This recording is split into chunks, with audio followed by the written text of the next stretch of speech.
এ বুড়ারে কি করি? এ বুড়া মরেও না, বিপদটা আমি উদ্ধার হই না। এ বুড়া যে কবে মরবো আল্লাহ জানে। খুব খিদা পাইছে রে, বাপ দুটা বাদ দে খাই। সারাদিন খালি খাইয়া আমার উদ্ধার করুন। এত সময় লাগে রে? স্কুলের সময় কি আছে নাকি?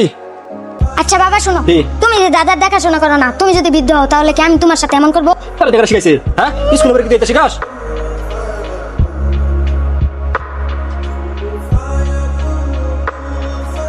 কই রে বাপ, তুই এদিকে আয়। বুড়ার কি করি? বুড়ার বেলায় তো এবার মরে গেলাম। হাঁকবার পাইতেছি না বাড়ি। শান্তি আর কি আছে না? জঙ্গলে নিয়ে ফালাই দিব নাকি? সবগুলো ওষুধ ফুরাই গেছে, বুকের ব্যথাটা বেশি। আর কটা ওষুধ এনে দিনি বাবা? ঘুরাই বলো ওষুধ হয় না, সব বেশি ওষুধ খাওয়াই আনছি। ভারী বিড়া সব বন্ধক দিয়ে ওষুধ খাওয়াই আনছি। যুগের ওষুধ খাওয়া দিব তোর, আয় তোর জমা ফেলাইছি। আমার আর শাস্ত্রায় নিতে আলাদা। আমি আমার বাবার এই পর্যন্ত শাস্ত্রায় আনছি, আমি আমার বাপের শাস্তি পাইছি।